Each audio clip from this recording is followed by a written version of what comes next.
Les studios de cinéma, rien que le mot fait rêver. Ce sont un peu les usines à rêves de notre culture, ces endroits mythiques où nos histoires préférées prennent vie. Mais que se passe-t-il quand les fondations de ces usines, justement, commencent à se fissurer? C'est exactement ce qu'on va explorer ensemble. On a tous cette image en tête, pas vrai? L'effervescence d'un plateau, l'odeur du bois, la lumière qui vient sculpter un visage. C'est toute la romance du cinéma. Sauf que, derrière cette belle façade, se cache une crise bien réelle, une tension qui menace l'existence même de ces lieux magiques. Parce que oui, il faut le dire, derrière le grand écran, le studio de cinéma tel qu'on le connaît est en grande difficulté. Et ce n'est pas un petit coup de mou passager, non, non. C'est une crise profonde, structurelle, et on va décortiquer ça tout de suite. Cette phrase, tirée du rapport Siritsky, elle est sans appel. Elle dit tout. Le problème fondamental, c'est que le cœur du réacteur, le modèle économique des studios, est tout simplement cassé. Ce n'est pas une question de mauvaise gestion ici ou là, c'est le système entier qui est à bout de souffle. Et attention, l'erreur serait de croire qu'on fait moins de films. C'est tout le contraire. La demande explose. Le vrai problème, c'est que les studios sont encore gérés avec une logique et une structure qui datent d'une autre époque. Bon, voyons ça de plus près. Pourquoi est-ce que ce modèle est défaillant? On va regarder les chiffres et, franchement, ils parlent d'eux-mêmes. Alors voilà l'équation impossible à laquelle les studios font face. C'est ce qu'on appelle un effet de ciseau. D'un côté, on a leur principale source de revenus, le prix de location des plateaux, qui n'a quasiment pas bougé en 30 ans. Et de l'autre, leur plus grosse dépense, et de loin, le terrain, dont la valeur a littéralement explosé à cause de la spéculation immobilière. L'exemple de Brie-sur-Marne est fou. La valeur du terrain a été multipliée par presque 10. C'est tout simplement intenable. Et cet effet de ciseau, il a des conséquences très concrètes. Prenez ce chiffre, 2,5 millions d'euros. C'est juste le coût pour refaire les toitures d'un seul studio. Pour une entreprise qui a des marges minuscules, c'est une somme colossale. Ça paralyse toute capacité à investir et à se moderniser. Et comme si ça ne suffisait pas, d'autres problèmes s'accumulent. Le passage aux éclairages LED, une bonne chose en soi, a paradoxalement divisé par deux une petite source de revenus qu'était la revente d'électricité. Le manque d'argent empêche les rénovations essentielles. Et le comble, c'est que de plus en plus de productions viennent utiliser les bureaux et les ateliers, mais sans louer les plateaux, qui sont pourtant la source de revenus principale. Bon, le constat est assez sombre. Mais alors comment on s'en sort? La première piste, c'est de repenser entièrement ce qu'est un studio. Ça ne peut plus être juste une grande boîte vide qu'on loue à la journée.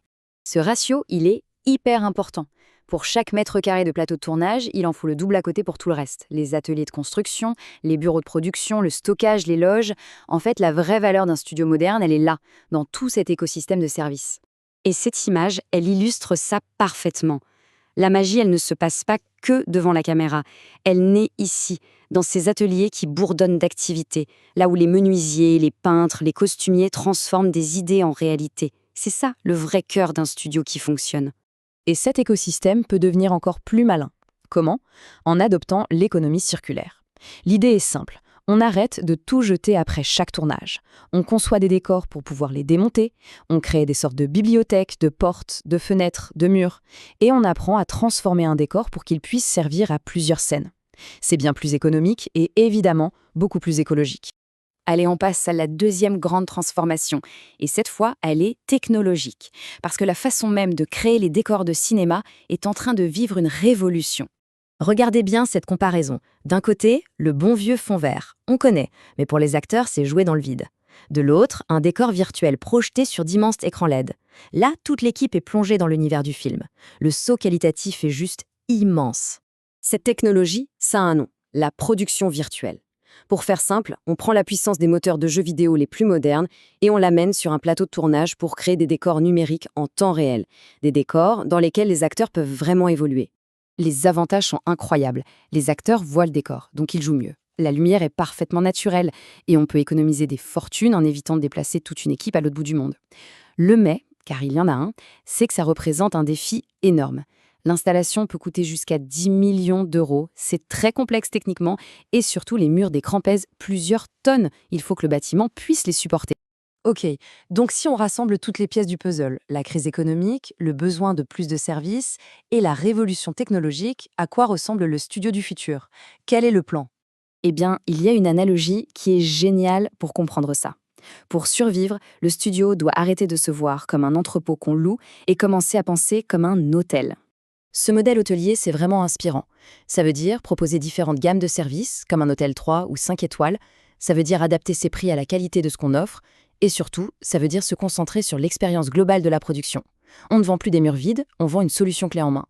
Et cette nouvelle vision, elle va même au-delà des murs du studio. L'avenir, ce n'est plus le studio isolé dans son coin. C'est le studio comme hub créatif. Un pôle qui fait vivre tout un écosystème d'artisans, de techniciens et d'entreprises dans sa région.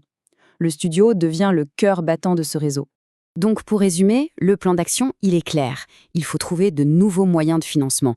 Il faut des solutions, comme des partenariats publics-privés, pour maîtriser le coût du terrain. Il faut que les studios se transforment en pôles régionaux. Et bien sûr, il faut un engagement total dans l'économie circulaire et les technologies d'avenir. C'est rien de moins qu'une refondation complète. Et on termine avec une question qui ouvre un peu la perspective.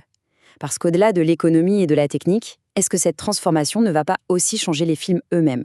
Si on peut construire n'importe quel monde de manière plus efficace, plus immersive, quelles histoires qu'on pensait impossibles à raconter vont enfin pouvoir voir le jour ? La question, elle, reste ouverte.